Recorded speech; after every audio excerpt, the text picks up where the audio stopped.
Veja no ICL Notícias, segunda edição.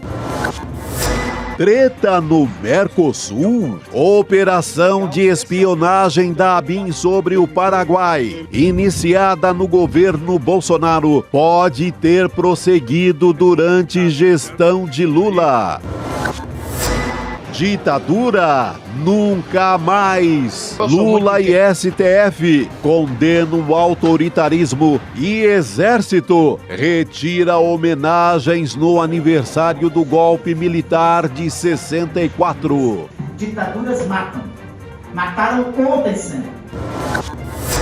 Deu ruim para Elon Musk. Pesquisa mostra que 2/3 dos americanos não querem carros Tesla por causa do radicalismo do bilionário. Thank you.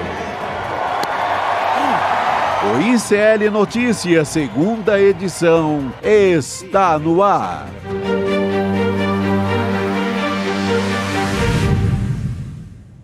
Olá, boa tarde, seja muito bem-vindo, seja muito bem-vindo. ICL Notícias, segunda edição, já está no ar e nós estamos ao vivo em todos os canais do Instituto Conhecimento Liberta, Eduardo Moreira, também no canal da Voz Trabalhadora no YouTube.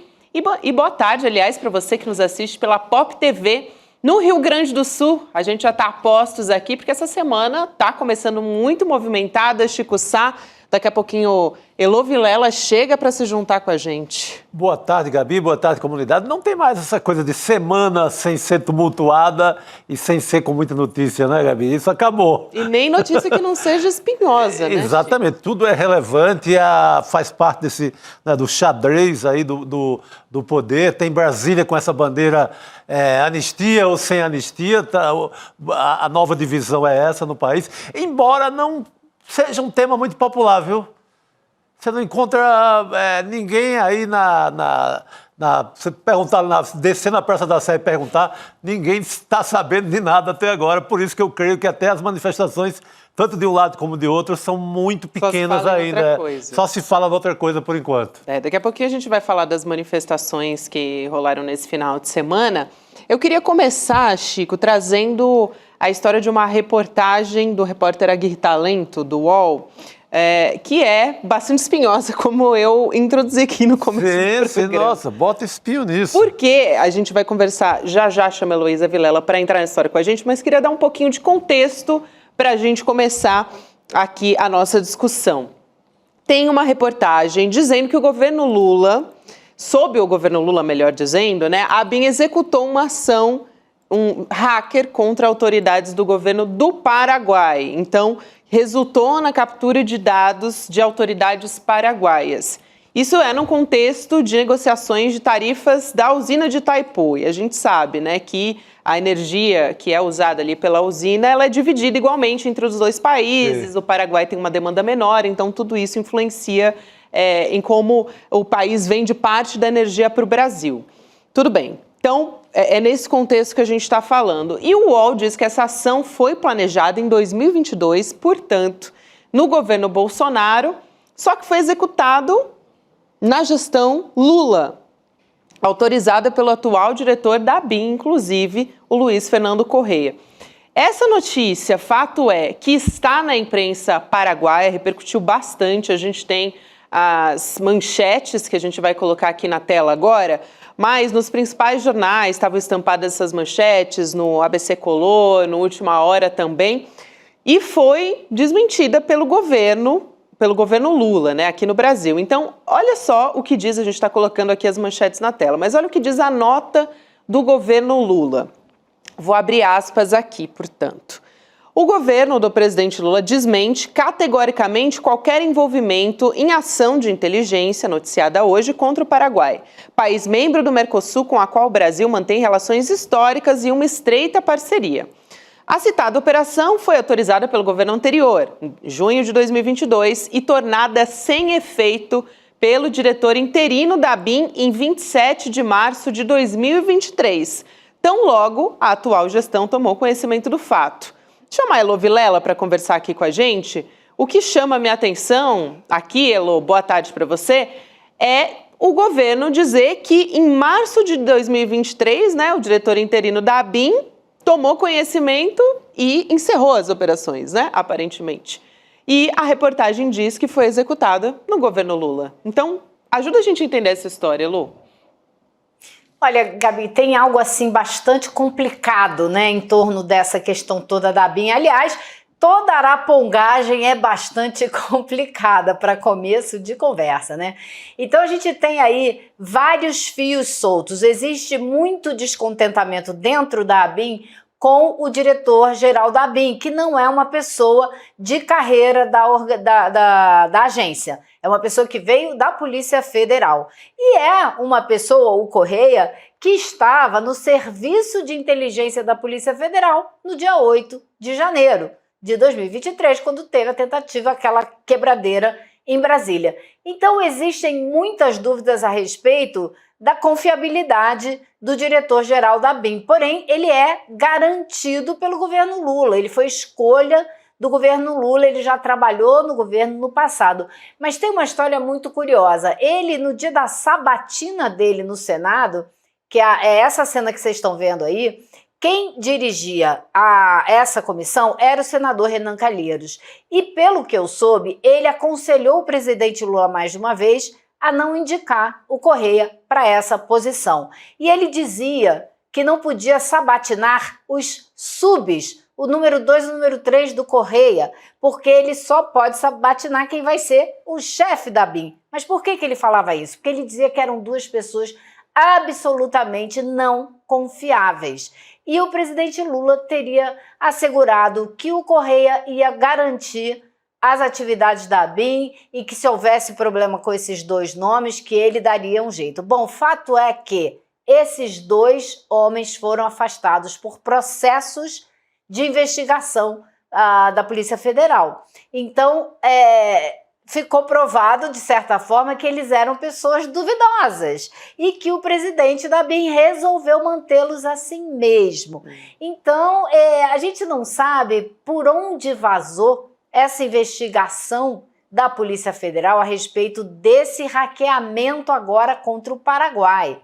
A gente não sabe se foi um vazamento da Polícia Federal ou se foi um vazamento de agentes da ABIN que querem fritar esse Correia, porque não querem o Correia lá no cargo de diretor-geral. Então pode ter sido de um lugar, pode ter sido do outro, ou pode ter sido até uma colaboração aí de muita gente insatisfeita com a presença do Correia na chefia da ABIN. Agora, o governo Lula, pelo que diz o UOL hoje, chegou até a considerar demitir o Correia hoje, mas por enquanto o manteve. Por enquanto ele está mantido no cargo. Quem comanda, a ABIN já esteve ligada ao GSI, né, no governo anterior. Agora ela está vinculada diretamente à Casa Civil do Rui Costa. E o Rui Costa bancou o Correia quando ele foi indicado. Vamos ver se ele vai continuar sendo bancado agora. Fato é que é bastante confusão. Para vocês terem uma ideia, tinha um assessor, o número 2 do Correia na ABIN era o Alessandro Moretti. Ele foi nada mais, nada menos do que braço direito do Anderson Torres, gente. E ele era o número 2 do Moretti. Sim. Então não era à toa que o senador Renan tinha suas dúvidas a respeito da manutenção de um homem como esse, que foi número 2 do Anderson Torres, dentro da ABIN no governo Lula. E o curioso, né, Elô, que casos como esse aconteceram em todos os ministérios, em todos os outros órgãos, porque parece-me que o filtro do governo Lula para vetar ali uma herança bolsonarista não foi bem feito. Ficou muita gente, e a ABIN é aquele antro tradicional, ligado à turma de 64, ligado ao golpe. Ali tem uma cultura de arapongagem, como a Elô chamou. A arapongagem era o termo que a gente chamava antes, esses espiões meio clandestinos, que faziam serviços que não eram dentro da legalidade, né? Tivemos até uma novela chamada Araponga, por conta dessa turma. Era uma homenagem, entre aspas, a essa turma. Então, é uma repartição, eu chamei de antro, mas é uma repartição, é uma instituição que merece todo o cuidado do mundo quando você passa de um governo para outro. Então, qualquer nomeação lá tem que ser com muito filtro, assim, tem que ser filtro 90, sabe? Porque não dá para confiar. Se você deixa lá um resquício do governo Bolsonaro, pode acontecer um estrago como esse agora. Tanto que as investigações continuam, né, Chico, Elô? Essa investigação ela faz parte daquele inquérito da época do Alexandre Ramagem, né, que apura os desvios da gestão do Ramagem no governo do Bolsonaro, só que continua, né, passou a detectar suspeitas de irregularidades envolvendo o atual diretor, pelo que diz a reportagem também. Não é isso, Elô? Tem muita investigação. Você tinha uma história do Plano 06, né, que era uma suspeita de que houve uma transferência grande de recursos da ABIN em Brasília para uma sucursal, digamos, no Rio de Janeiro, para usar dinheiro na campanha do Ramagem, que acabou sendo eleito deputado federal. Isso nunca ficou provado, isso foi falado, isso foi investigado, mas ainda não existe nenhuma prova. Agora, a ABIN, a gente nunca sabe, né, Chico, como você disse, vários ministérios passaram pela mesma coisa, a gente nunca sabe se a limpeza não foi feita porque não se olhou com mais cuidado, ou porque existem problemas burocráticos para você poder mandar certas pessoas embora, se existe receio de mexer com áreas sensíveis, a gente fica um pouco sem saber, porque se fosse o contrário, se fosse o governo Bolsonaro tomando posse depois do Lula, eles iam trocar absolutamente todo mundo. Não ficava não ia sobrar ninguém da administração. Não é? Sim. Pois é. Nesse sentido, os caras não são amadores ou descuidados, como é esse caso, né? E assim, o que se descobriu de bolsonarista, todos os ministérios possíveis, ministérios importantes como saúde e educação, tudo mantido lá na moita, esperando ali, caladinhos e ninguém mandou embora. Não pode deixar, esse povo é perigoso. Agora, a gente fica com um problema diplomático, né? Porque justamente no momento que o Brasil foi discutir com o Paraguai um reajuste nas tarifas para a compra do excedente da energia gerada por Itaipu, que o Paraguai não dá conta de absorver, né? Tinha lá uma equipe que foi se instalar em outro país para não rastrearem que o hackeamento, caso fosse descoberto, estava vindo do Brasil, então eles foram para outro país, se não me engano na América Central, para de lá fazer a investigação e fazer... esse é um crime, né? Você está invadindo a privacidade de um outro país para descobrir exatamente os contratos de energia, saber os preços, para poder municiar uma negociação melhor. O que a gente não sabe agora é se a ABIN passou alguma informação para o governo usar na negociação, se não passou, se o governo sabia de onde vinha essa informação, se não sabia, né? Se o governo realmente mandou parar com isso e eles continuaram a revelia. Então, assim, tem muita coisa ainda para ser explicada nessa história. E se continuou a revelia, para se considerar, no mínimo, né, o posto do diretor-geral que autorizou, né, essa ação hacker. Então, é muito importante a gente continuar acompanhando e chamando a atenção para isso, até porque, como disse Elô, né, a gente tem um acordo envolvido nessa história, né, e o governo do Paraguai vinha pressionando já o Brasil para aumentar o valor pago, né, pela energia excedente. Então, esse tema é muito, muito importante e fica fragilizada essa negociação. No passado, o Brasil, até, se não me engano, foi no primeiro ou no segundo governo do presidente Lula, houve um reajuste de tarifa, porque havia compreensão que nos governos militares o Paraguai foi muito prejudicado. Então, havia um entendimento de que agora a gente ia tratar os parceiros e os vizinhos de uma maneira melhor, né? Como foi a história do gás da Bolívia, vocês devem se lembrar, né? Os reajustes mais corretos que o governo Lula estabeleceu. E aí vem uma coisa dessa, um hackeamento desse, fica bem ruim para o governo brasileiro. Elô, e você falou de militares, né? Eu acho que vale a pena a gente trazer uma outra pauta aqui, porque hoje é o aniversário, né, dos 61 anos do golpe de 64. A gente tem essa data que é uma data que a gente não pode esquecer jamais. A gente tem o presidente Lula se manifestando nas redes. Eu queria trazer aqui, colocar na tela o que ele disse, e importante porque ele não citou a palavra golpe, que é uma palavra tão importante, tão simbólica quando a gente fala do golpe de 64, claro. Ele diz o seguinte: hoje é dia de lembrarmos da importância da democracia, dos direitos humanos e da soberania do povo para escolher nas urnas seus líderes e traçar o seu futuro. E de seguirmos fortes e unidos em sua defesa contra as ameaças autoritárias que, infelizmente, ainda insistem em sobreviver. Não existe fora da democracia caminhos para que o Brasil seja um país mais justo e menos desigual. O Supremo Tribunal também... Pode comentar, Elô, depois vou trazer o posicionamento do STF. Eu acho incrível, porque não tem a palavra golpe e não tem nem a palavra ditadura. Sim, sim. Que nos oprimiu durante 21 anos, que nos matou, nos desapareceu, nos torturou. Ameaças autoritárias, né, Elô? Só tem isso, assim, demais. Peraí, é muito pouco, me desculpe. Claro. Meu sangue ferve. Dentro do Congresso Nacional, dentro do Senado, a gente tem lá murais inteiros. Lembrando o que aconteceu em 64, a palavra ditadura está lá muito bem marcada, não tem nenhum subterfúgio. Comemoração, lançamento de livro sobre a redemocratização dentro do Senado, com presença de pessoas históricas, né? E o presidente não usa a palavra. Por quê? Né? Eu me pergunto por quê. Eu também. Não, era hora de reafirmar aquela velha frase do Ulisses Guimarães: tem ódio e nojo à ditadura, Ainda né? mais nesse momento, com né, Chico? Com todas as letras. No momento que acaba quase foi vítima, né?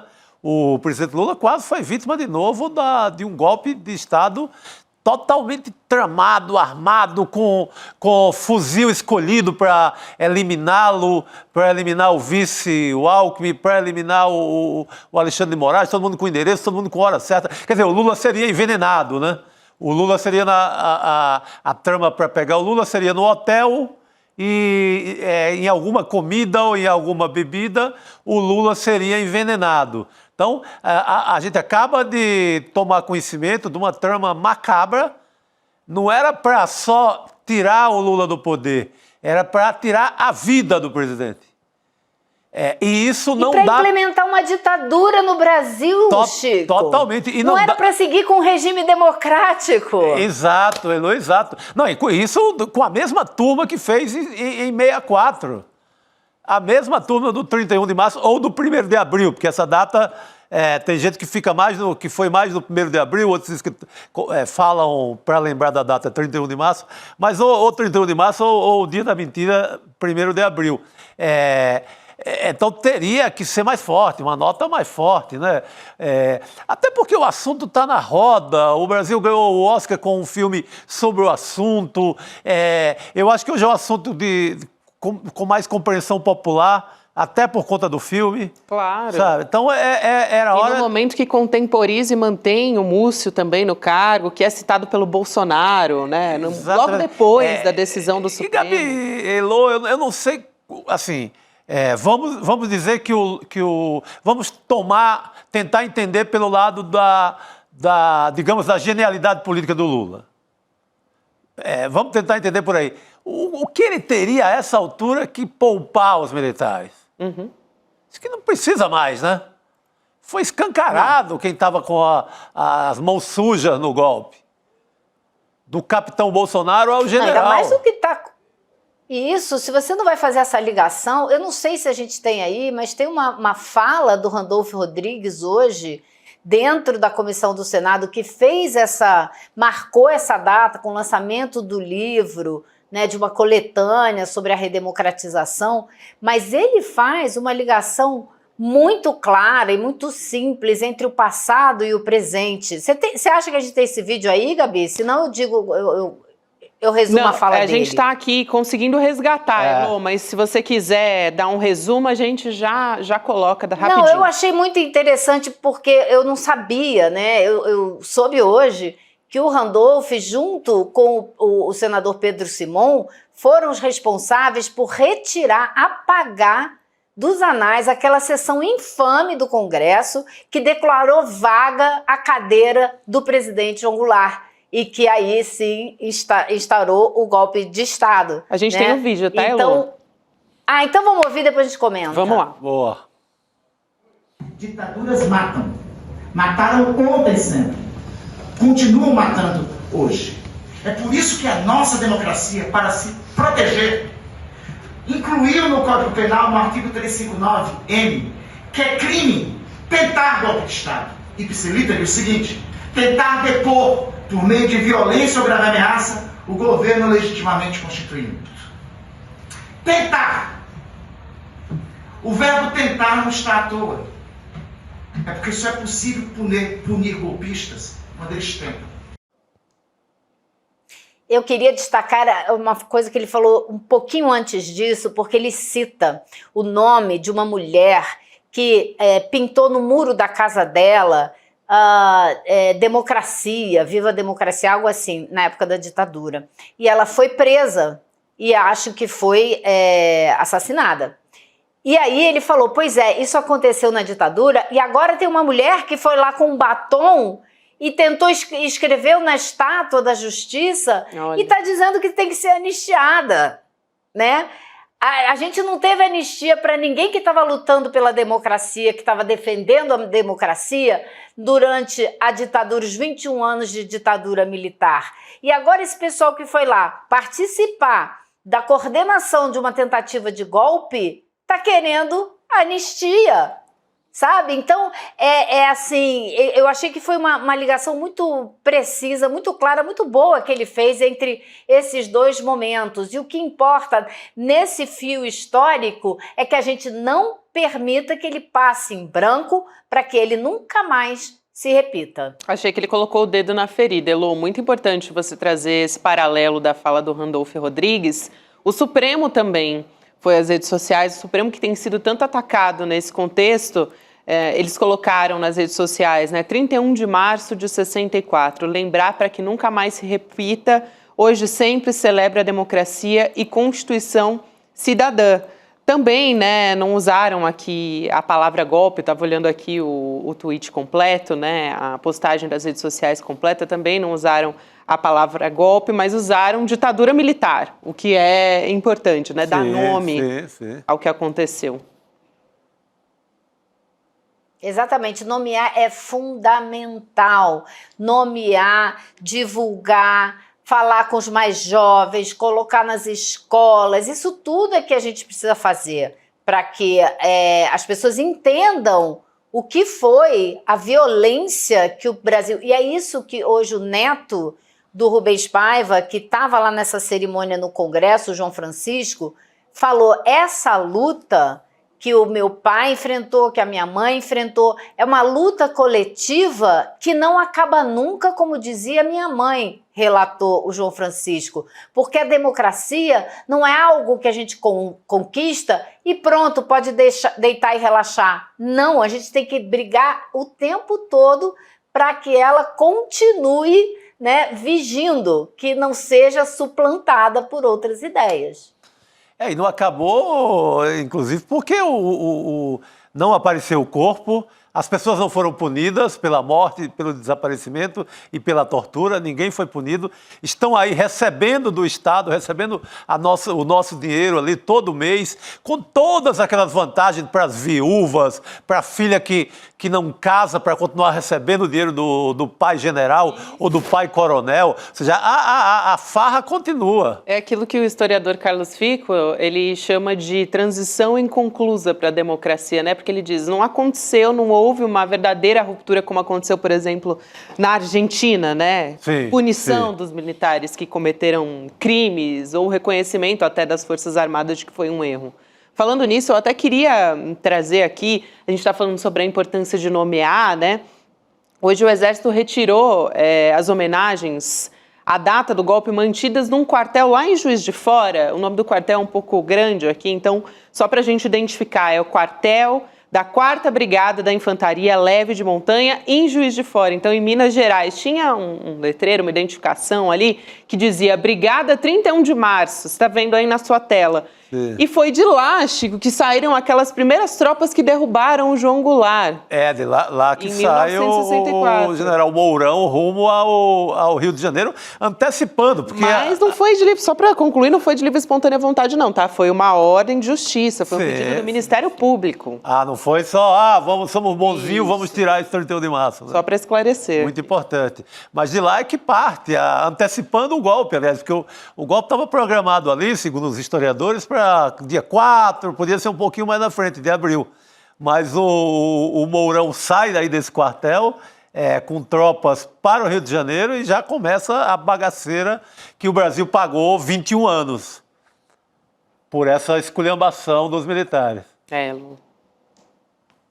Exatamente, né? Então, assim, eu acho que por isso mesmo, né? A gente custa acreditar que ainda existam batalhões, que ainda existam generais, que ainda existam militares que tentam comemorar o dia, como se tivessem, naquela época, feito uma grande virada positiva para o país. Como muito bem lembraram alguns historiadores hoje nessa cerimônia no Senado, foi um desastre em todos os níveis, concentração de renda, a situação política do país, as relações... Foi tudo um desastre. Foi tudo um desastre. Obviamente, claro, a barbárie e a violência são os principais desastres, né? Mas não se salva mais nada. Então, assim, inacreditável que essa turma até hoje ainda queira emular aquele momento como um grande momento da história brasileira. Não dá, né? Isso tem que ser proibido e acabou, não pode ir em lugar nenhum, né? Chega. Exatamente, até não trouxe nada, como você falou, Elo. O que a gente tinha era 200 mortes de crianças até 1 ano de idade, uma mortalidade infantil violenta, inflação violenta, corrupção em todas as grandes obras da Transamazônica, a Ponte Rio-Niterói, escândalo da Coroa Brastel, escândalo da CAPEM, milhões de escândalos, nada sobra. Importante isso que você fala, porque existe esse mito, né, de que não tinha corrupção. Muito pelo contrário. Pelo amor de Deus, tinha 200... É que nem o mito do mito. É o mito do mito, é tudo da mesma mitologia, né? Gente, tinha 200 mil escândalos de corrupção, e não era corrupçãozinha por centavo, não, era coisa pesada. Pega o caso Coroa Brastel, pega a construção da Ponte Rio-Niterói, pelo amor de Deus. Elo, é importante... Agora, hoje eu achei muito interessante lá nessa cerimônia, porque, entre outras coisas históricas, né, o professor da USP que estava lá falou de um documento novo que ele encontrou, um livro que ele está escrevendo, inclusive um artigo que ele está escrevendo, detalhando planos de contingência que existiam nos Estados Unidos para uma invasão do Brasil para ajudar num golpe aqui. E eram planos detalhados para Exército, Marinha e Aeronáutica. A gente sabe daquele plano Brother Sun que acabou vindo à tona, que uma frota dos Estados Unidos chegou a descer o Oceano Atlântico em direção ao Brasil para dar apoio ao golpe, caso fosse necessário. Mas esse outro plano é estarrecedor, gente, porque se você vai somando todas as coisas, o professor é Felipe Loureiro, tá? Da USP.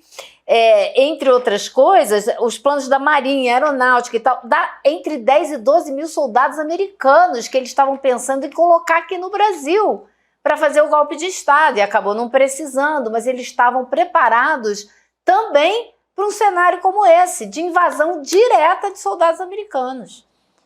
Importante, Elo. Obrigada por hoje. A gente se vê amanhã, querida. Valeu. Tchau, tchau, pessoal. Boa noite, querida. Rodrigo Viana está chegando aqui, gente. Eu queria chamar a atenção também, Chico, para uma produção nossa. A gente vai retransmitir um documentário aqui do ICL, Rodrigo. Boa tarde, bom ter você com a gente. Boa tarde, boa noite, bom dia. Você chegando, né? Chegando do Urgente. No Urgente a gente falou um pouco a respeito disso, né? Mas hoje a gente vai retransmitir depois aqui do programa do Chico Pinheiro, porque na sequência ainda tem o Chico Pinheiro Entrevista, tá? Depois eu te conto qual vai ser a entrevista, aguarde. Mas a gente tem o documentário aqui do ICL, 1964, uma ferida aberta na democracia, começando 8 horas da noite.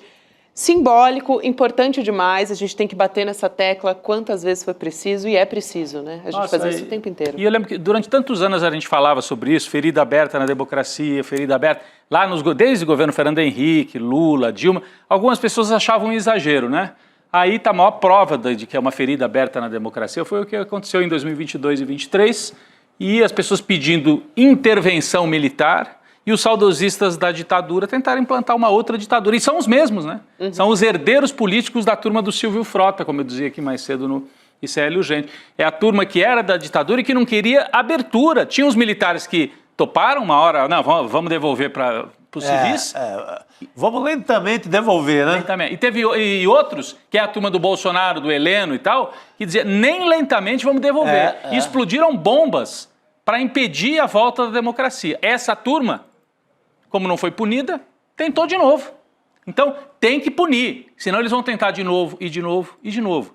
Punindo, diminui a chance de que isso aconteça mais uma vez. E esse documentário que você chamou aí conta a história de 64. É importante que as gerações, principalmente mais novas, entendam o que foi, né, o golpe. É isso, você falou são os mesmos, né? Tem até neto de ditador que continua aí tramando, né? Participou da trama golpista do 8 de janeiro, que começou muito antes, né? Não foi só o Paulo Figueiredo, você diz, né? Exatamente. O avô dele dizia que preferia o cheiro de cavalo ao cheiro do povo. E um dia perguntaram, General Figueiredo, o que o senhor faria se ganhasse um salário mínimo? Ele daria um tiro no coco. Tiro no coco. Era esse estrupício que governava o Brasil. Que também foi denunciado pela PGR também. O Paulo Figueiredo. O Paulo Figueiredo. Exatamente. Justamente, por participação. Então assistam 1964, uma ferida aberta na democracia nos canais ICL às 8 da noite. É isso aí. Vai ser depois do Chico Pinheiro Entrevista. A gente na verdade, só continuar com a gente aqui na nossa transmissão, que depois é o mesmo assunto. Vem aí. Então, fica a dica, eu prometi, e vou trazer, né, o Chico Pinheiro Entrevista, o que vai acontecer antes, porque, olha, o entrevistado de hoje, assim... adoro também. Não é por nada, mas eu acho, assim, um luxo. É o Christian Dunker, gente, psicanalista, professor, psicólogo, excelente, um dos maiores divulgadores da psicanálise no Brasil. O Dunker é uma unanimidade, né? Então, a gente vai trazer aqui a conversa dele junto com o Chico Pinheiro, e acho que vale a pena a gente trazer um trechinho também para a gente saber o que aguarda dessa conversa. Por favor, aperitivo, bora lá. Vamos nessa. Minha avó viveu a ascensão do nazismo da Alemanha, né? E eu perguntava para ela, mas escuta, você não via a pessoa com estrela de Davi amarela na rodovia? Você não via a loja do sujeito ser depredado? Via. Você não via o vizinho sumir? Via. E aí? Daí ela me respondia assim, você não vê a criança na rua pedindo? Você não vê o outro sem casa para morar ali do seu lado? Você não vê a polícia descendo o cacete em todo mundo? Então, o que você tem a me dizer sobre isso?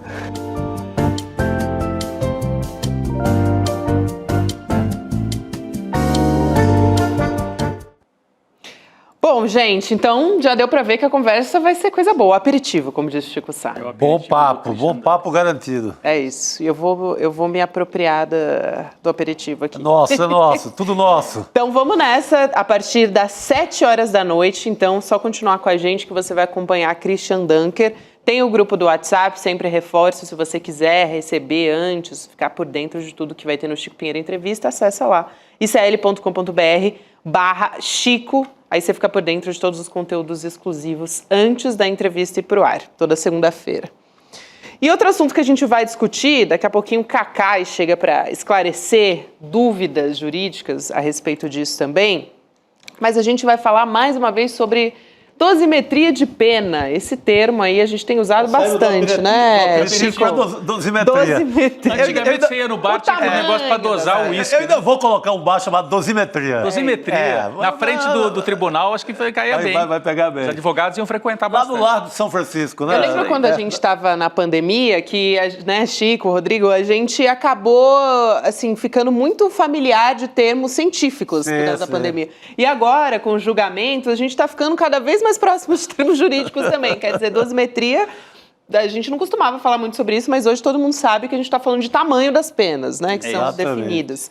Então, a respeito disso, a gente traz a discussão a partir do que indicou o ministro Luiz Fux na semana passada. Ele indicou que deve mudar a visão dele sobre penas do 8 de janeiro, e isso pode embaralhar os julgamentos no plenário do Supremo Tribunal Federal. Isso por quê? Aí eu trago aqui dados a respeito disso. A gente tem 11 ministros compondo o Supremo Tribunal Federal e 5 afirmaram que são contrários às penas mais altas que foram sugeridas pelo ministro Alexandre de Moraes. Ele é relator de mais de 1.600 ações que são ligadas ao 8 de janeiro.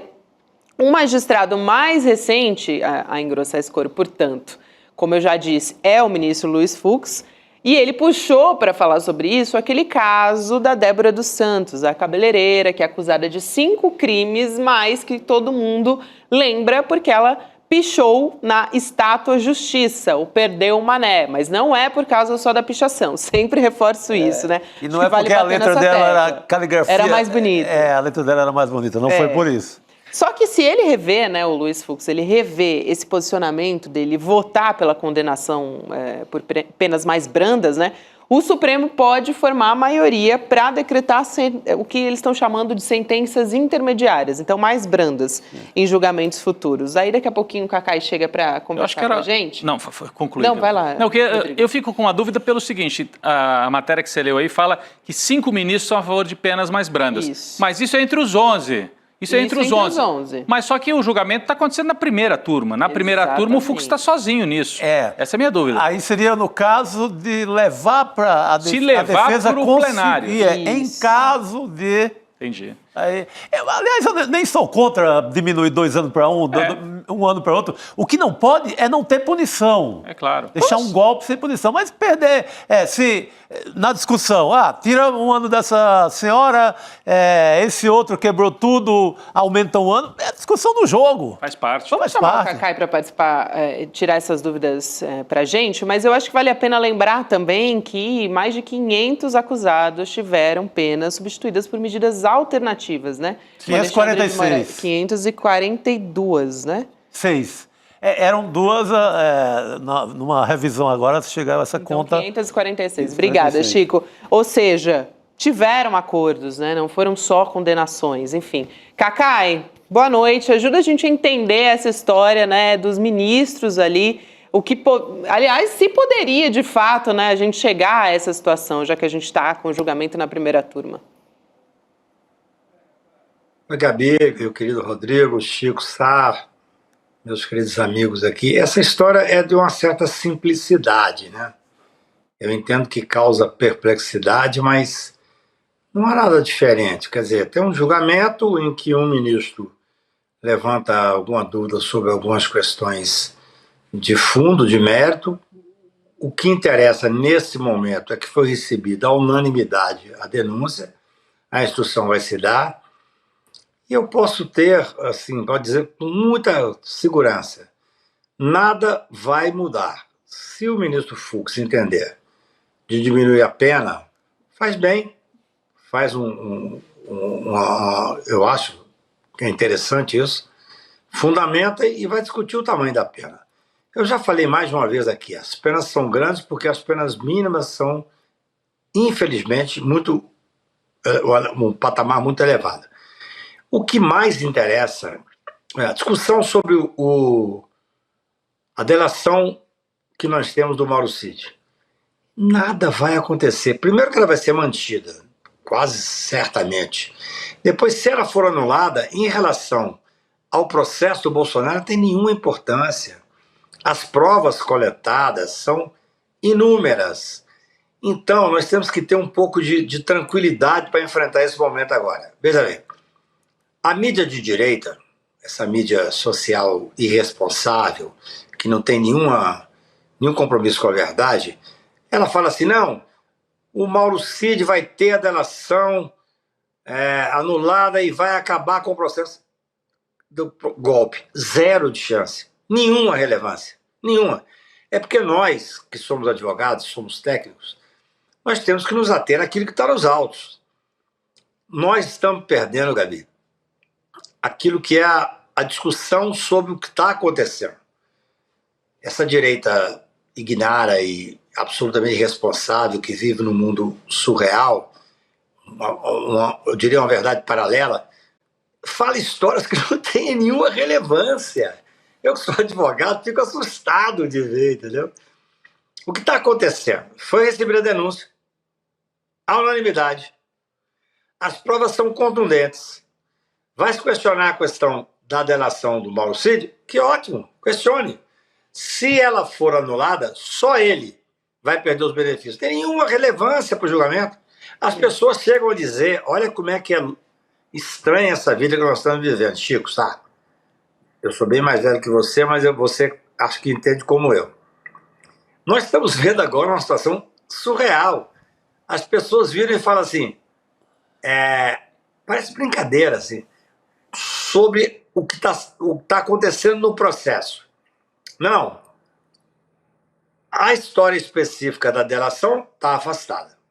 Não vai ter nenhuma influência.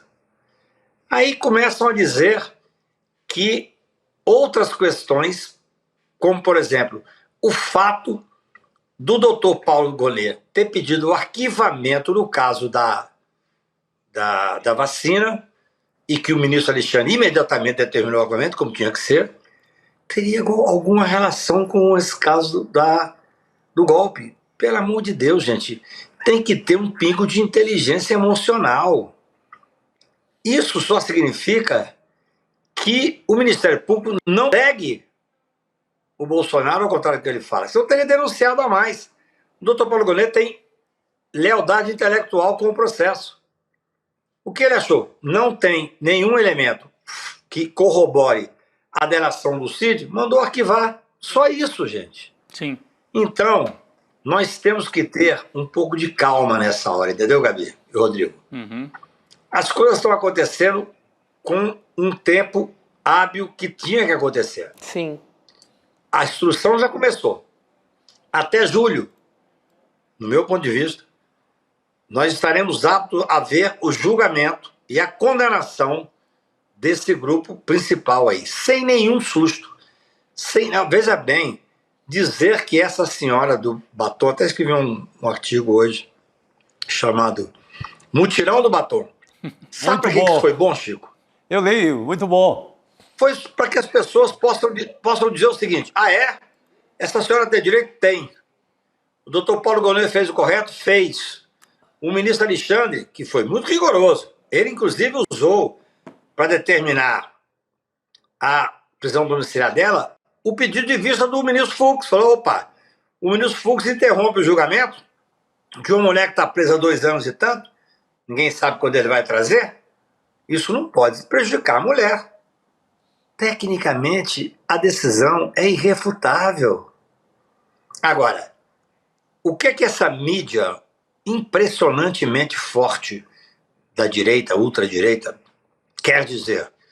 Não, ela está solta porque foi injustiçada, pena... Não, gente, não é nada disso. As penas são correspondentes aos crimes que cometeram. As penas são altas? São. Eu sou contra penas tão altas. Mas é cumprir ou não a lei. O Supremo só tinha 2 opções. Ou absolvia ou condenava. Condenou, tem que ser pena alta. E digo mais, as penas virão agora para Bolsonaro. Eu estou dizendo 28 anos, mas já estou ouvindo muita gente que entende mais de pena do que eu, porque meus clientes são absolvidos, não tem pena.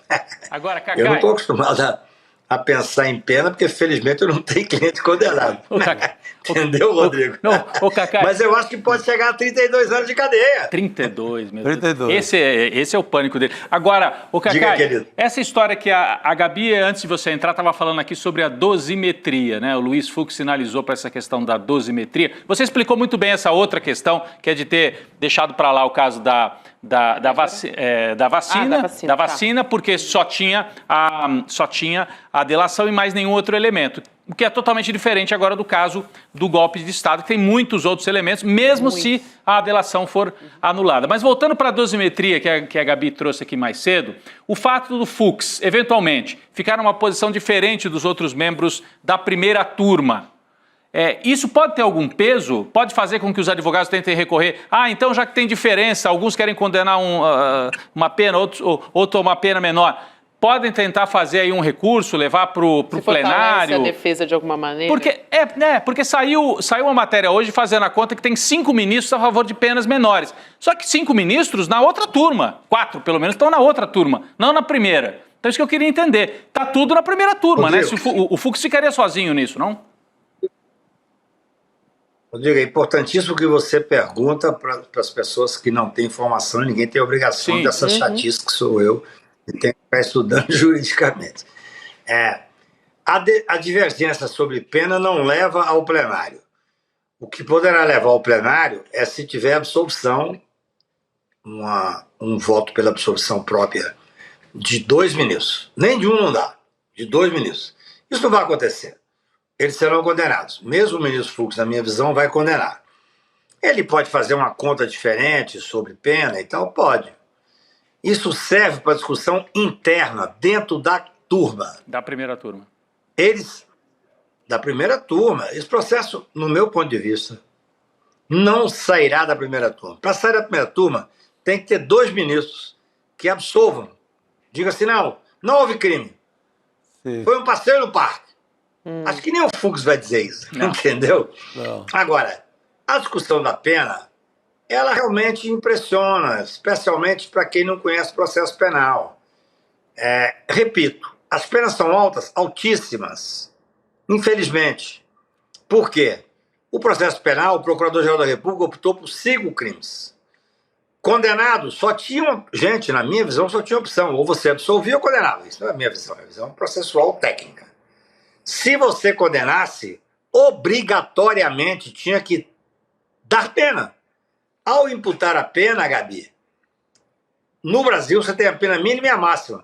Se você imputar a pena mínima e somar os crimes, porque convencionou-se que é um concurso material, meu Deus, são 12 anos de cadeia. Sim. Essa é a questão. E digo mais, agora, quem vem falar em anistia, em indulto, antes mesmo do Supremo terminar o julgamento, está fazendo um golpe na democracia. Um golpe na democracia. Como é que você pode imaginar conversar sobre indulto ou sobre anistia, Chico, se sequer o processo foi julgado? Antes da sentença, isso é um golpe na democracia. São covardes que estão tentando burlar a importância do Supremo Tribunal Federal. Ô, Cacai, Chico, eu queria trazer a história dos Kids Pretos aqui também, porque é um julgamento também que está se aproximando, né? A próxima rodada, vamos dizer assim. A próxima rodada do campeonato já entra os Kids Pretos, é isso aí. Eles vão entrar em campo nos dias 8 e 9 de abril. Então, o Supremo vai analisar se aceita ou não essa, mais uma vez, etapa, como foi agora, desse núcleo que envolve o Bolsonaro. Se aceita ou não as denúncias dos chamados Kids Pretos. É muito importante essa etapa porque é um grupo militar de elite, né, que é preparado para atuar em missões de alto risco. Então, esse núcleo 3, que é o nome desse grupo, ele é composto somente por militares. E a gente tem uma apuração do nosso repórter, o Kleber Lourenço, né, de que um maior receio é que os advogados de defesa dessas pessoas, né, desses militares, eles adotem uma linha mais performática, Cacai.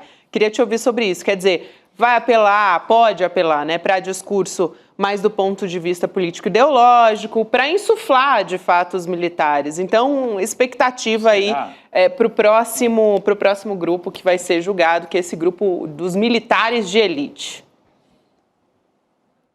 Gabi, vamos ser sinceros, o Bolsonaro era presidente da República, comandante das Forças Armadas. Tinha ao lado dele todos os mecanismos para poder ter controle, em tese, das Forças Armadas. Ele não conseguiu dar o golpe porque ele é um inepto, as Forças Armadas foram leais à Constituição. Você acha que tem alguma importância o advogado vir fazer um discurso desse agora?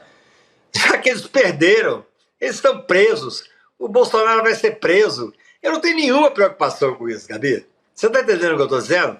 Quando eles tinham poder, eles estavam no poder.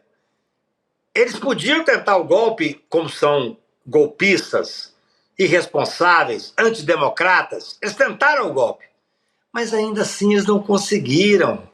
Você imagina agora que eles estão escorraçados. Eles estão... Gente, as pessoas falavam assim para mim, Cacai, vão prender o general 4 estrelas, o país vai parar. Foi preso. Não parou nada. O Braga Neto está preso desde novembro ou dezembro. Ninguém fala dele. Está lá. Abandonado. O Bolsonaro, eu estive ontem num restaurante em Brasília. O Bolsonaro entrou. Ninguém Levantou, ninguém aplaudiu, ninguém deu, nem palma tirou, nem nada. Então, assim, o Bolsonaro vai estar preso em setembro. Não existe isso. Não tem como sensibilizar um país que se pretenda democrata contra os que organizaram o golpe. Eu não sei qual vai ser a linha de defesa, respeito todas as linhas de defesa. Mas, assim, o que nos interessa, digo respeitosamente, Rodrigo, vai ser o julgamento que vai se dar em muito pouco tempo. Penso que pode se dar até setembro, no máximo, do grupo crucial, general e sua trupe, sim, Bolsonaro e sua trupe. Gente, nós temos 4 generais lá presos. Esquece essa história de Kid Preto, vai fazer nada. Ninguém está nem aí para eles, ninguém sabe o nome deles. Eles são Kid Pretos. Eles não estão nem individualizados. Vão para a cadeia, tentaram o golpe, perderam. É assim que funciona a vida. É a democracia. Sim, sim. Sim. Nos informa aqui a nossa coordenação de edição que foi remarcado o julgamento para o fim de maio, né? Desse núcleo militar, que é justamente o núcleo... A gente acabou de receber essa informação. Que a Gabi citou aqui. Na verdade, 20 de maio, né? 20 e 21 de maio. Isso. As datas, sim. Porque, na verdade, a gente tem 2 núcleos, hein? Uma pena. O Cacai tem 2 núcleos agora pela frente, um da turma mais da operação, daquele punhal verde e amarelo e do Copa 22, e depois esse outro dos Kids Pretos. Então, tudo militar, tudo a turma da operação que chegou aí para campo. Eu concordo em parte com o Cacai, mas nesse grupo dos militares tem um general lá, hein, Cacai? O Mário Fernandes, que está preso, inclusive. Tá guardado. Esse me parece que é um nome importante desse núcleo aí que ainda vem pela frente. Está preso, coordenava o COTER, que era o Comando de Operações Terrestres, e seria o sujeito que daria o apoio operacional se o Bolsonaro tivesse assinado lá a tal da minuta, mas não assinou, aí os caras recuaram, porque o comando do Exército não aceitou. Mas tem o Mário Fernandes ainda para ser julgado, eu acho que é um nome ainda que a gente tem que prestar atenção, e tem aquele general Estevam Teófilo também, nesses 2 grupos que vem aí pela frente. Você tem os nomes, né, Gabi, de alguns deles? Diga, Cacai. Não, Rodrigo, veja bem, eu não estou menosprezando a importância dos que serão condenados, sim, e processados. Não é isso, desculpa, talvez eu tenha me feito entender mal. O que eu estou querendo frisar é que o Bolsonaro e o tal do grupo crucial já teve a denúncia recebida e agora nós vamos levar isso a julgamento em muito pouco tempo. Sim. Todas as pessoas são igualmente importantes no processo penal. Todas. Pode ser o general, coronel, soldado raso, cabo. Só não pode ser julgado o Jeep. O cabo que eles soldado. queriam invadir o Supremo. É verdade. Agora, o que eu quero dizer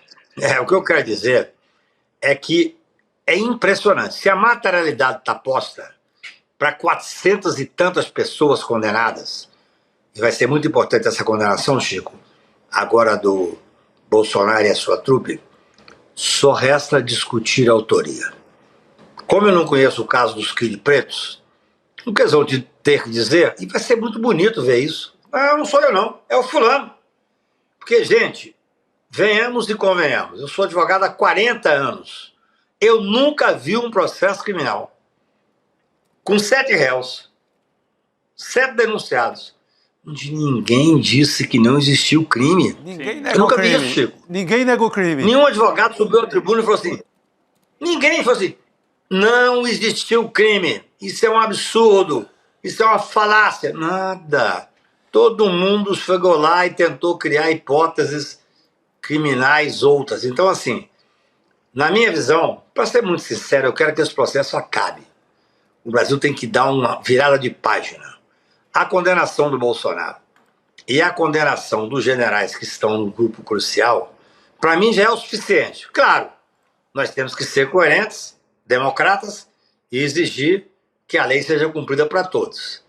Mas com a condenação deles, que vai se dar, no meu ponto de vista, muito em breve, é possível que seja até esse semestre. Veja bem, quando eu falei que ia ser em março o recebimento da denúncia, todos me criticaram. Foi. Então o que eu quero é virar a página, o Brasil poder mudar esse discurso, Chico. Ninguém aguenta mais ficar discutindo em cima de uns fascistas incompetentes, inapetentes, pessoas que não mereciam sequer ter um dia ocupado qualquer posto na história do Brasil. Eu, quando vejo as fotos do Bolsonaro assumindo ou fazendo discurso dentro do Congresso Nacional, dentro do Palácio Nacional, dentro do Congresso como um todo, ou dentro do Planalto, eu tenho vergonha de ter tido um presidente como ele. Eu queria só aqui trazer os nomes do Núcleo 2, que é o próximo que vai ser julgado, 29 e 30 de abril, inclusive o Mário Fernandes. A gente tinha falado aqui de Núcleo 3. O Mário Fernandes faz parte do Núcleo 2, assim como outros nomes importantes, como ex-assessores do Bolsonaro. O Felipe Martins, o Marcelo Costa Câmara, né?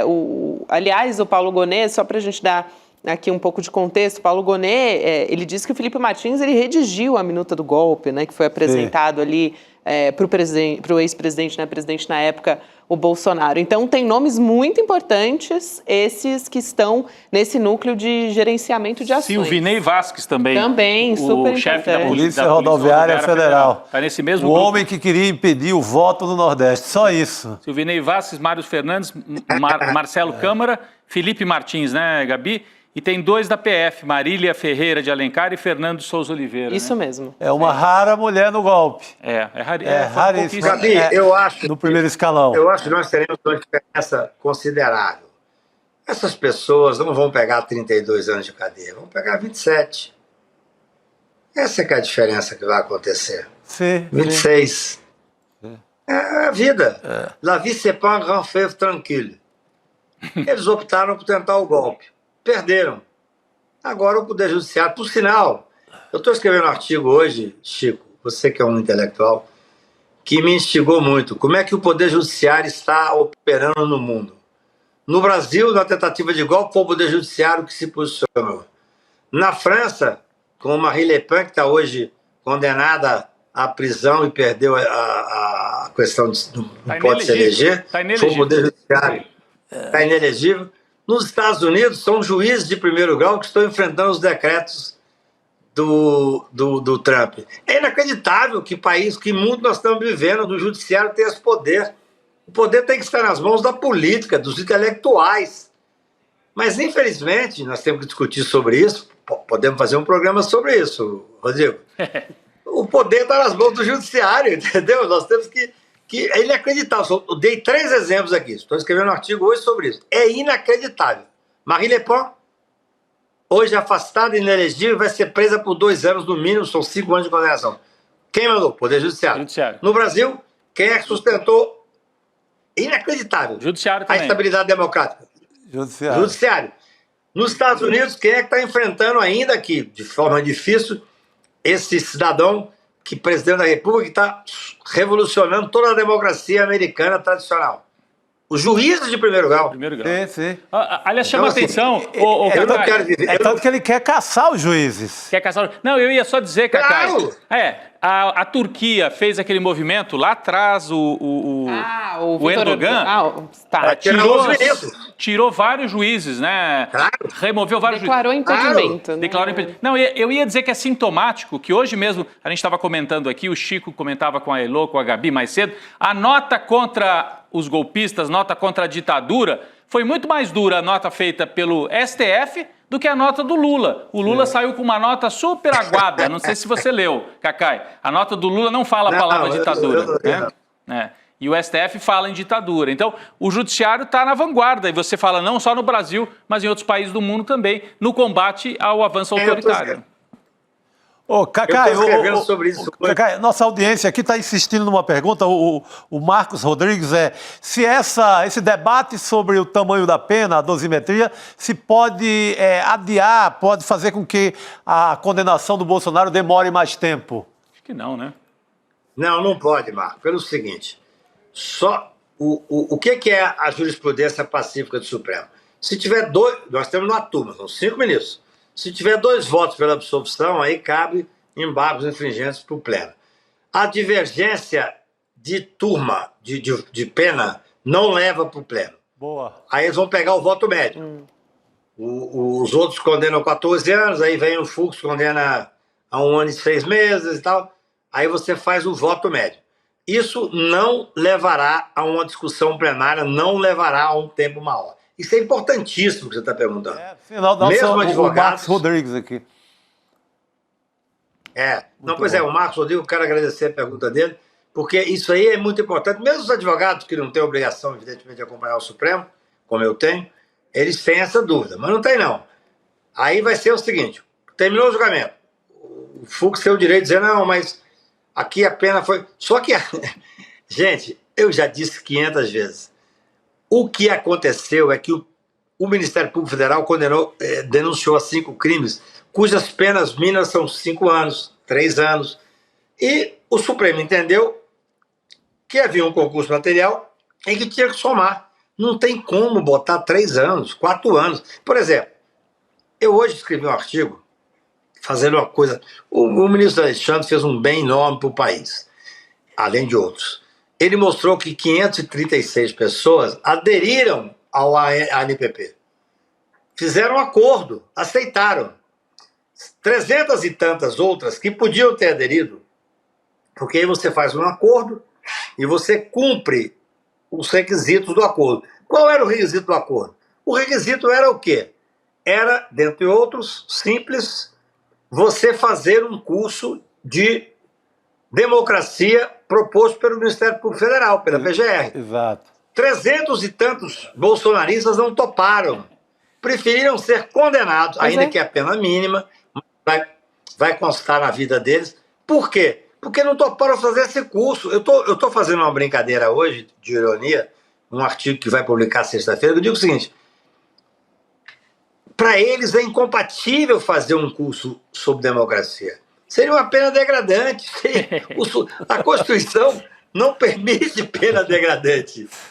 Até cito a Florbela Espanca, uma grande poetisa portuguesa que eu amo, dizendo que a ironia é o máximo da vida, porque é inacreditável. Por que eles não aceitaram?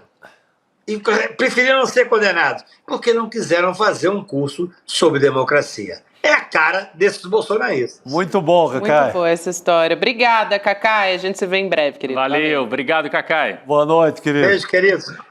Até mais. A gente continua por aqui. Vamos voltar já a falar a respeito, na verdade, de extrema-direita, envolvendo a família Bolsonaro. Já tem um bolsonarista, né, que foi lá para os Estados Unidos. A gente vai voltar a falar dele. Mas antes disso, queria propor um respiro aqui para a gente lembrar da jornada esportiva que começou nesse final de semana aqui no ICL, né? Rodrigo, Chico, importante a gente sempre falar sobre saúde mental aqui e como a prática de esporte pode nos ajudar também a conseguir, né, uma saúde mental melhor, uma performance melhor nos esportes. A gente teve uma palestra inédita nesse domingo com o Mark Allen, que foi 6 vezes campeão do Ironman. Parece que tá bom, né? Assim, 6 vezes tá bom. Campeão, parece que tá bom. Então, ele que traz a abertura, vamos dizer, dessa jornada esportiva junto com a gente. Ele estava conversando com o Eduardo Moreira, tem participação de Joana Maranhão, diversos atletas que a gente traz aqui no PECS, né, que é uma abreviação para Psicologia do Esporte e Ciência da Superação. Então, vem com a gente, dá para assistir o replay dessa conversa. Então, você acesse icln2.com.br, tem o QR Code aqui no cantinho da tela, dá para acessar também, apontar o celular, deixar o seu e-mail em icln2.com.br que você já garante a sua vaga para conseguir assistir. E tem tempo limitado para assistir, então corre lá. E faz parte dessa nova proposta aqui do ICL, voltada para a nossa saúde, para o nosso... Importantíssimo. Como cantava Silvio Brito, é a cabeça, irmão, é a cabeça, irmão. Que além da performance esportiva do corpo, a preocupação dessa conversa aí é muito como está a sua mente na hora da disputa. É isso. Muito bom. Bom, gente, e seguimos aqui falando sobre Alexandre de Moraes, sobre a família Bolsonaro. O Alexandre de Moraes, que está na mira do Eduardo, né, e aliados da extrema-direita, para sofrer punições nos Estados Unidos. Já teve até parlamentar republicano, né, 2 parlamentares mais especificamente ali, que embarcaram, mandaram carta para a Casa Branca, cobrando ali sanções contra o Alexandre de Moraes. Ele agora, né, o que eles estão articulando? Eu vou falar ele, porque é na figura do Eduardo, mas tem outros aliados ali da extrema-direita. Eles estão articulando agora impor sanções contra o Procurador-Geral da República do Brasil, o Paulo Gonet. Não só o Paulo Gonet, também o delegado da Polícia Federal, o Fábio Schor. que é responsável por alguns dos inquéritos que envolvem a família Bolsonaro. Olha só, a informação que é da coluna da Letícia Casado, do portal UOL, foram dadas pelo empresário Paulo Figueiredo. Olha só, falamos dele agora há pouco, né? Ele vive nos Estados Unidos desde 2022 também, fala que existe aquela coisa, né? Democracia relativa, é um termo que eles usam muito, né? É um dos principais aliados do Eduardo lá no país. E o Figueiredo diz que pelo menos uma das sanções deve sair ainda nesse ano.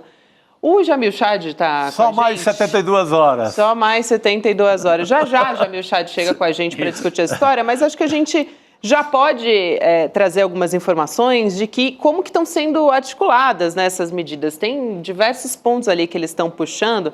Tem a aplicação de uma lei dos Estados Unidos que provoca o congelamento das contas bancárias desses alvos, né, de sanção, que chama Lei Magnitsky dos Estados Unidos, Rodrigo. Tem revogação dos vistos americanos, Chico Sá, então proibir a entrada no país, que é o que estavam tentando fazer com o Alexandre de Moraes. Né? Fizeram com a Cristina Kirchner, né? Também. Isso é mais fácil. Você faz uma lista ali que o Trump tem feito, ó, você não vai, você não pode, você não pode. Aí numa dessas pode até aparecer esse tipo de punição. E também uma outra medida seria um processo no próprio Departamento de Justiça contra o ministro. O Jamil agora sim está conectado com a gente para ajudar a gente a entender essa história. Mais uma ofensiva, né, Jamil? Boa noite para você. Boa noite, Gabi, Rodrigo, Chico, boa noite a todos. Desculpa aí o atraso. A questão é a seguinte, Gabi, existe sim, isso já não é dos últimos dias, existe obviamente uma tentativa de convencer o governo Trump a voltar os seus olhos ao Brasil nesse sentido que vocês estão aí justamente discutindo. Olha só o que aconteceu hoje. O governo norte-americano anunciou, por exemplo, sanções contra pessoas em Hong Kong que estariam violando o direito da população local.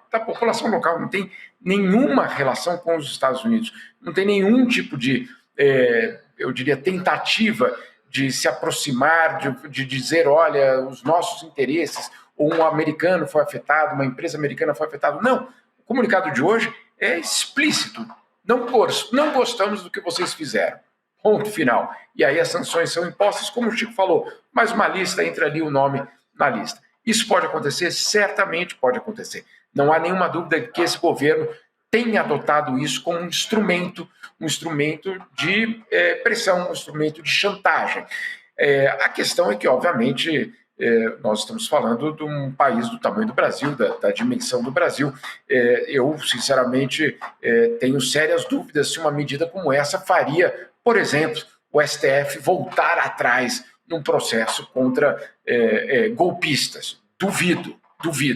Né? Mas, obviamente, isso pode ser só o começo de uma história, inclusive, mais complicada na relação bilateral.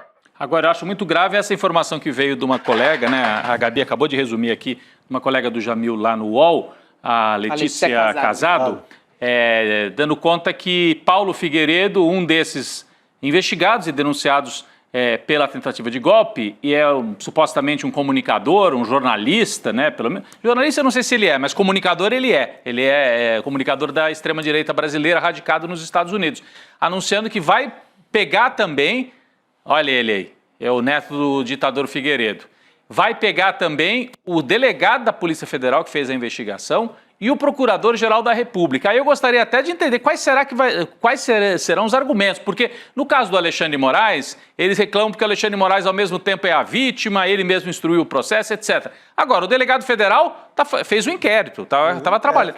Ele não é vítima nesse caso, né? São processos independentes, né? A PGR. E a PGR. A PF também, enfim.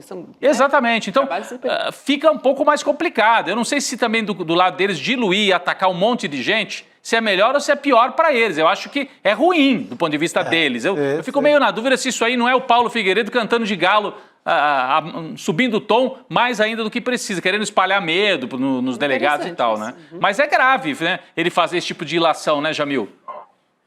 Mas, Rodrigo, não é impossível pensar nessa hipótese. Por exemplo, insisto na questão de Hong Kong hoje, foram 6 ou 7 pessoas, né? Não é um juiz só, foram vários que foram atingidos por essa lei. A mesma coisa em outros lugares. Então, não seria novidade, não seria, vamos dizer assim, fora da curva do governo americano adotar uma postura desse jeito. Não seria fora da curva. Agora, vamos lá, vamos por partes. Primeiro, sim, é uma campanha que tem sido feita por parte do Eduardo Bolsonaro e pelo Paulo Figueiredo há várias semanas já para incluir todos esses nomes, para que a briga seja maior.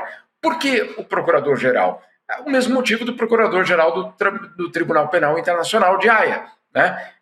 Ele teve a audácia de acusar. Né? Olha só o crime que ele cometeu. Né? Ele teve a audácia de acusar. Então, isso pode acontecer, não está fora do radar.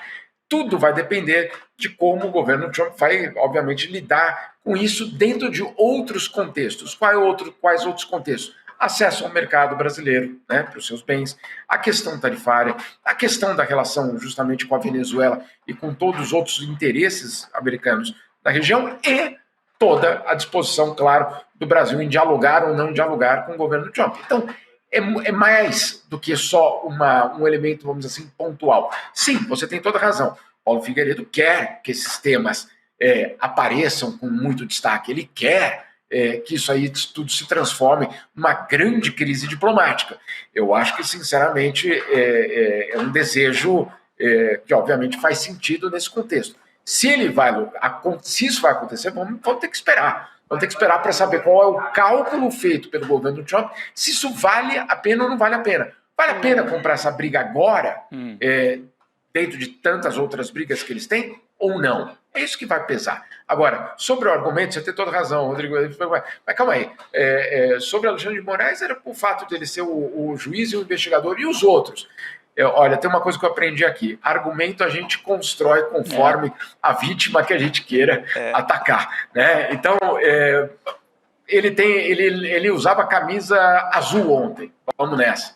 Então, porque ele usava camisa azul. O que eu estou dizendo? A arbitrariedade é absoluta neste momento, neste país.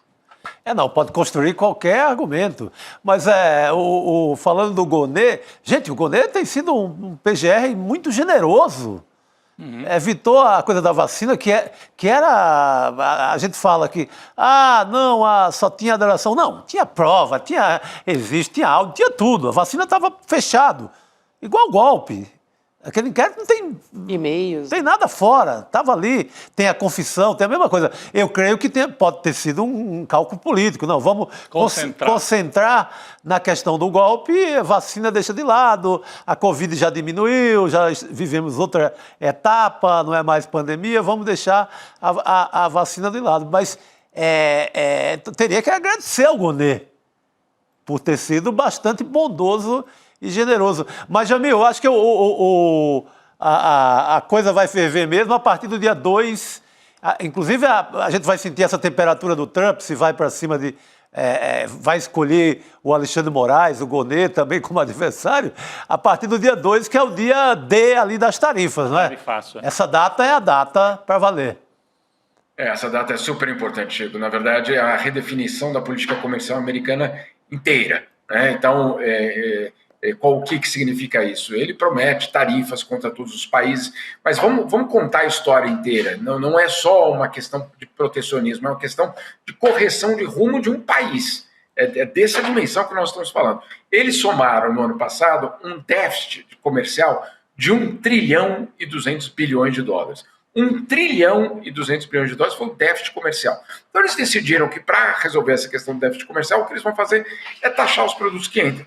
É isso. Né? E aí fizeram uma lista dos... Olha só como é que esse governo pensa, Chico. A lista dos 15 sujos. Sujeira. Os 15 países sujos. Não, calma aí, eles só estão fazendo comércio. Quem que é sujo aqui, cara pálida? Né? Mas, enfim, os 15 sujos são os 15 países que têm maior número, o maior superávit com eles. Né? Quer dizer, os maiores contribuintes para o déficit americano. Nos 15 primeiros não está o Brasil. O Brasil não aparece nos 15 primeiros. Por quê? Porque os americanos têm o superávit com o Brasil. Então, se fosse por esse argumento, voltando no debate ali do Rodrigo, se fosse por esse argumento, estava resolvido. O Brasil não entra nessa lista. Mas não é assim que eles funcionam. Né? Então, não é assim. Então, vamos lá, buscar um outro argumento. Tem o etanol. o etanol a gente cobra 18% de tarifa para entrar aqui, para entrar aí no Brasil. Então, eu vou colocar o Brasil nessa lista, porque o Brasil não trata eles de forma justa. Né? Então, olha só a loucura do argumento. Né? O argumento é de que a gente não trata eles bem. Então, vamos aguardar. Semana passada teve uma missão de diplomatas brasileiros que veio até os Estados Unidos justamente para negociar, foram embora sexta-feira sem nenhuma garantia de que vai haver uma sinalização por parte de Trump para o Brasil, nenhuma. Hoje, estava tentando ser negociada uma conversa do Mauro Vieira, o chanceler brasileiro, com as autoridades americanas. Eu confesso que não sei se ela aconteceu, até 2 horas atrás ela não tinha acontecido. Vamos ver se isso vai ainda acontecer. Claro, uma esperança de que o Brasil ou não entre, ou entre numa forma mais suave nessa lista. O Lula tem falado da reciprocidade, né? Vamos ver como é que vai ser isso, né? O Lula elogiou no final de semana, elogiou o Trump na relação com a Ucrânia, tem feito uns acenos, né? Veremos. Cálculos políticos, né, Chico? Cálculos tá falando políticos. aí o Jamil.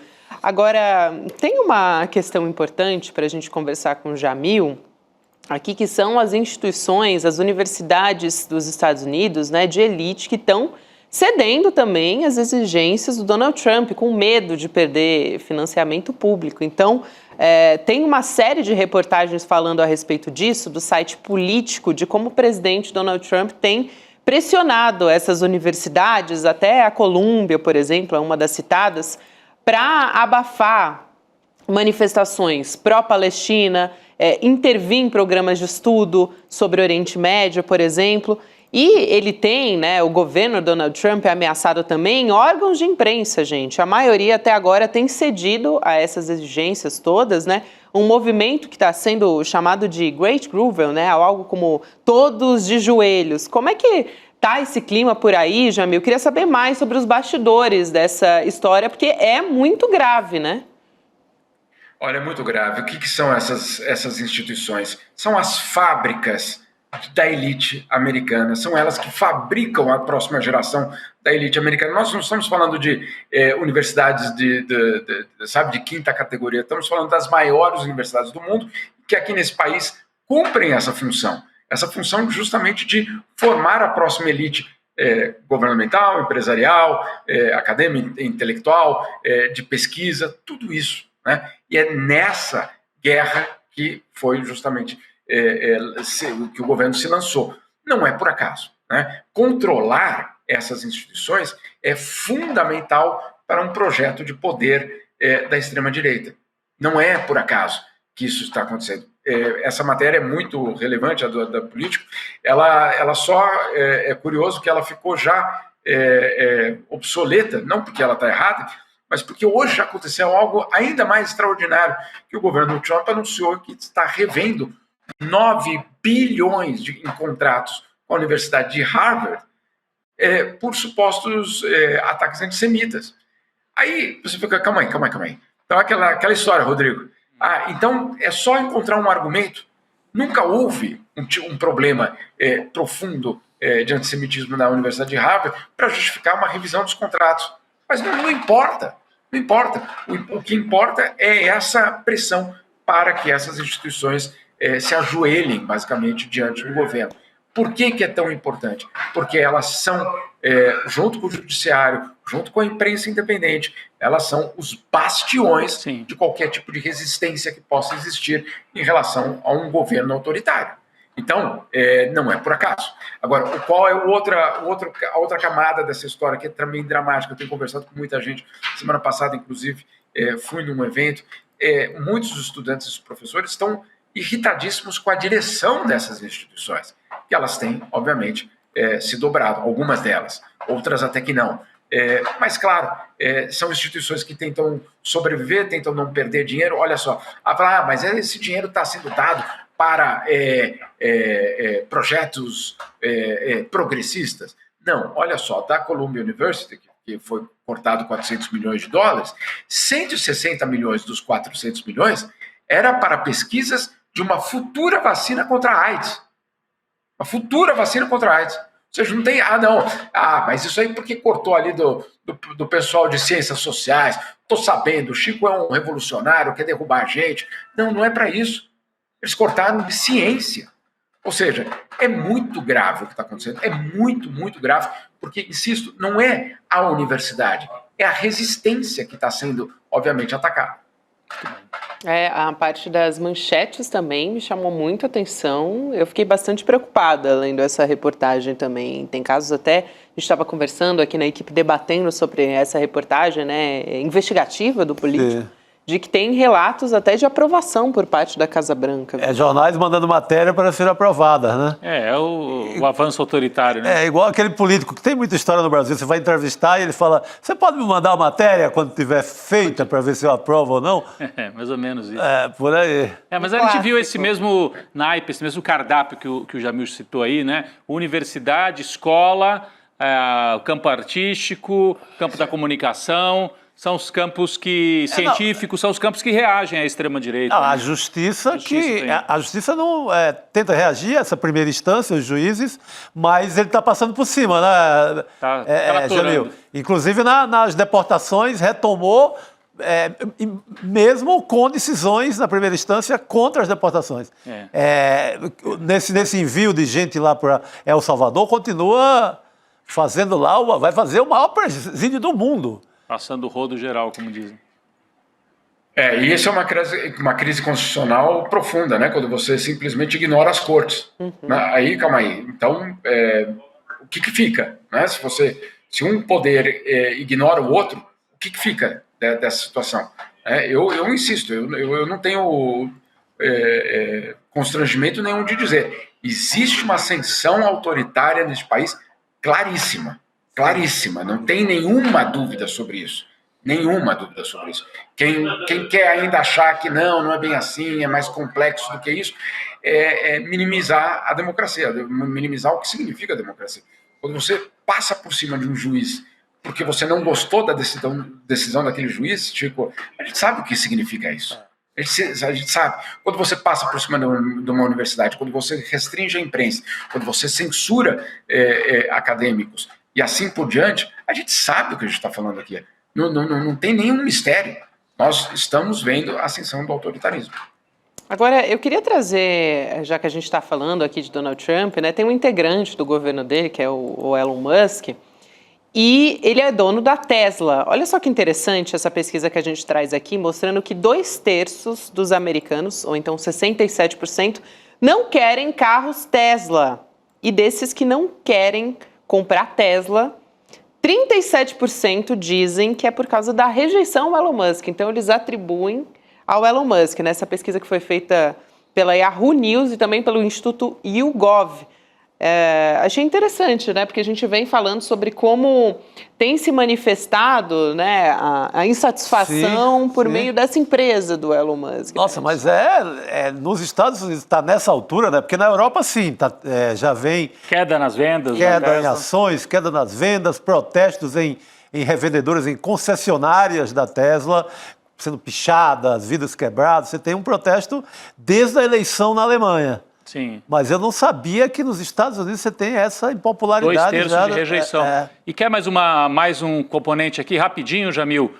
O deputado Lindbergh Farias, que é o líder do PT na Câmara, acaba de entrar com um pedido, Gabi, junto ao governo federal, né, junto à Casa Civil, para que o governo brasileiro revise todos os contratos de serviço com a Starlink. Que também é do Elon Musk. Que também é do Elon Musk, por isso que eu estou trazendo junto aqui. Quer dizer... Que tem como advogado no Brasil, sabe quem? Quem? O filho do Tomás Paiva, do Exército.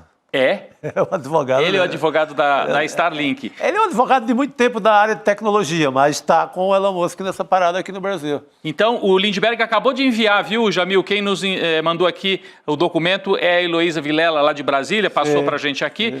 Mas é um documento, a essa altura, já público. O gabinete do Lindbergh pedindo que se reveja, sejam revisados os contratos do Brasil com a empresa Starlink, né? Eu acho que a Tesla, ele até... perder na Tesla, para ele, não é tão grave, ou no X. Agora, na Starlink, é a joia da coroa do grupo. E ele até fala de soberania nacional. O Lindbergh, no documento. Porque é o que se questiona. Eles estão, por exemplo, nas escolas da região da Amazônia inteira, pra você ter ideia. Eles estão em áreas muito sensíveis. ligado a desmatamento, ligado a toda a questão ecológica da Amazônia. Então, se você confia que o Elon Musk não vai pegar dados nessa história para se aproveitar... O Lindbergh diz assim, ó, o CEO da Starlink se tornou um defensor de políticas da extrema-direita, tendo apoiado o Partido Alternativa para a Alemanha às vésperas da eleição para o parlamento alemão, além de frequentemente estar envolvido em polêmicas como a que acarretou a suspensão do X, outra empresa dele, aqui no Brasil, e fala da desconfiança em relação à atuação do Elon Musk e pede, portanto, que sejam revistos. Eu acho que o Brasil tem que colocar isso na mesa. Como passar um pente fino, né? Saber se tem contrato com órgãos federais, estaduais, onde é que estão os contratos deles, sim. Exatamente. Repercussão importante que a gente traz aqui no Brasil também. Jamil, obrigada demais por hoje. A gente se vê em breve, querido. Valeu, Jamil. Bom trabalho. Obrigado, querido. Valeu a todos. Um abraço aí para vocês. Até mais. Obrigado. Bom, gente, semaninha começou com tudo, então. Vamos nessa agora para Chico Pinheiro Entrevista? Chico Pinheiro. Rodrigo e Chico. Pô, eu esperei o programa inteiro para a pronúncia de um nome aqui. Poxa vida, é que nos bastidores a gente estava falando sobre a pronúncia de Marine Le Pen. É Marine Le Pen? Não, é Marine Le Pen. Le Pen. Não, mas tem um... É como se tivesse um N. Eu estava assim, esperando que essa aqui estava... Marine Le Pen. Colocando assim, a perfeição, eu esperava. Isso. E aí o Chico estava esperando ansiosamente, né, gente? Já falamos sobre isso hoje aqui, mas só para as pessoas falarem, mas por que estão falando da Marine Le Pen, né? Quem não sabe, ela sofreu um abalo histórico. A gente até citou o nome dela, mas não vai ser requinte. Ela está inelegível por 5 anos. Quem está inelegível, então? Marine Le Pen. Muito bem. Tá bom? Tá bom. A gente pode ir embora. Agora sim, essa pronúncia é demais. Então tá, então combinado, gente. Amanhã a gente tá de volta, terça-feira. A gente vai voltar com tudo a partir das 7 horas da manhã. Rodrigo, Chico e a todos, muito boa noite. Fiquem até com amanhã. Chico Pinheiro, entrevista agora. É isso aí. Fala, galera! A gente realmente teve uma das palestras mais incríveis e transformadoras de todos os tempos aqui nesse nosso espaço, dessa nossa comunidade. Uma aula com Mark Allen, maior triatleta de todos os tempos, que emocionou, que ensinou, que trouxe ferramentas práticas para as pessoas usarem e encantou. Muita gente está pedindo para assistir novamente, queria anotar as coisas, sabe? Para poder deixar aquele negócio escrito na parede. São coisas que mudam uma vida inteira. E a gente resolveu liberar o replay para vocês poderem assistir essa aula, que é a aula inaugural de uma jornada que é ainda mais incrível.